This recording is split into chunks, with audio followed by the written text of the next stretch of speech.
how many times is he saying to Israel that Israel is a terrorist state? If it attacks innocent civilians and keeps on attacking children, it is a terrorist state. It's besieging the people of Gaza. And this conflict didn't start when Sky News started reporting it. It started in 1948 and 1967, respectively,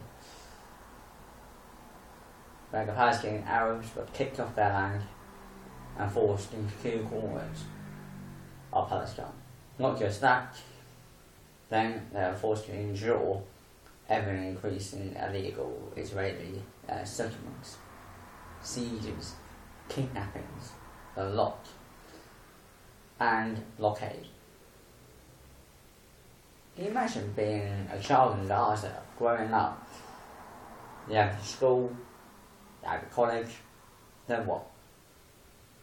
The majority of the people of Gaza, young people, aged from 16 to 24, are unemployed because there's absolutely no work.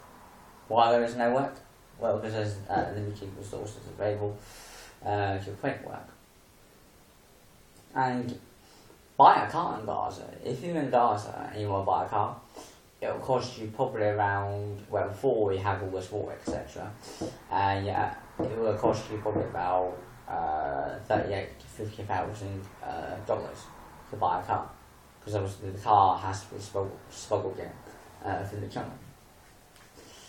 And people of Gaza have hardly any luxuries whatsoever. But they are missing the basic necessities of life: food, water, shelter.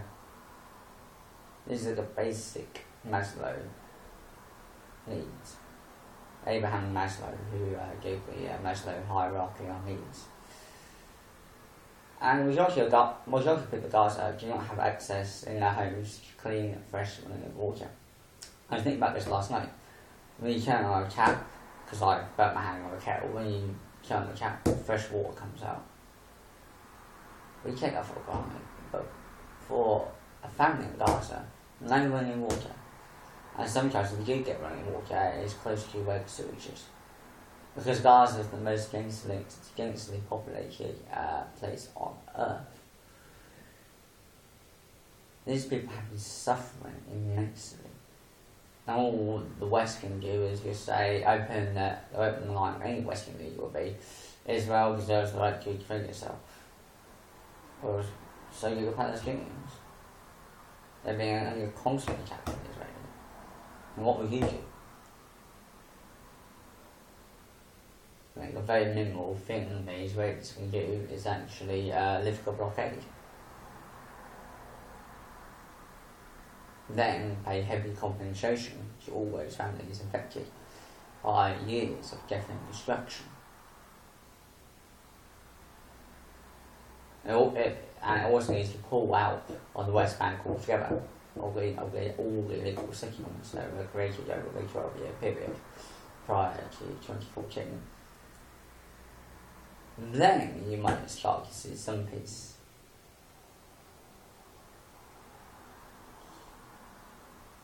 Israel is a terrorist state.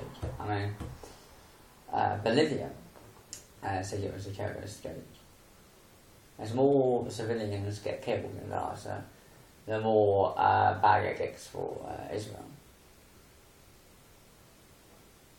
And the Israeli military can't kill anyone. They don't care who they kill. Whether it's women, or children, or even babies being killed as well. They don't care. All they want to do, their long-term goal for Gaza, is to kill as many people as possible, so they'll go in, build illegal settlements, and then put the people of Gaza in reservation camps. That is the true aim of the Israeli government. And that fascist dictator Benjamin Netanyahu, he is fascist. What he's doing is fascist. What he's doing was what Hitler did to the Jews in Warsaw. And many Jews across the world condemn Israel for the actions that it's bringing upon the Palestinian people. The late great Nelson Mandela condemned Israel's actions against Palestinian people. He called what Israel was doing to the Palestinians as apartheid. which the black South Africans had been suffering for years, and Nelson Mandela was one of its long-term prisoners. They're going back to Israel. It is a terrorist state, and no excuses for this whatsoever. And Israel can say, and always pro-Israelis can say, oh, you hate Jews, or the Holocaust, you know, bollocks. You know, you Jews across the world totally disagree with Israel's doing. What Israel is doing is not in the New Testament, and they will not get the approval of Jesus or his disciples about what they're doing. But Jesus taught us to actually respect all people, all faiths. There's room at the inn for everyone. Israel has broken so many commandments over the years. So it's thou shalt not kill. Yes, in a war, yes, there's bound to be deaths on both sides, but targeting indiscriminately against children, a UN-based school, there should be sanctions against Israel. Where are the sanctions? Where is the West jumping up and down? Nowhere to be seen. The West couldn't care less about the Palestinian people. I mean, meeting Churchill once described the Palestinian people as dogs. During when there was a great debate in the late 40s about the creation of Israel. And do you know what the Israelis did when they were trying to create their state? They were fighting, or they were heroically fighting for their state. Well, they launched terrorist campaigns against the British. The British wanted to lead in their own way, because what the British wanted to do was to make sure to avoid what is happening now. They wanted to leave Palestine without it becoming involved in violence, bloodshed, etc., like India, because when the British withdrew from India, the Muslims went one way, the Hindus went the other way, and millions were killed. That's probably what the British were trying to avoid. Mass murder on both sides. But the Israelis cannot wait. They wanted to escape, they couldn't have to escape. Fair enough. But they actually wanted to escape now. They couldn't wait for it. So they actually launched terror campaigns against the British, and they actually hung dozens of British soldiers.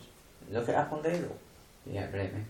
This was the same army that liberated Bergen-Belsen and other horrendous Nazi camps. And I wonder why there was anti-Jewish feeling in Britain soon after that. Because people were like saying, how we liberated you people from the death camps, and you don't do this to our soldiers? It's just from Zionism and the Jewish religion. Zionism is the nationalism of the Israelis. And there's a heavy Zionist lobby in Washington, which promotes endlessly a pro-Israeli agenda. Obama can do nothing. Obama can shout, scream, etc. He can't do anything. After all, he is frightened of the Israeli lobby, of the Zionist lobby in Washington.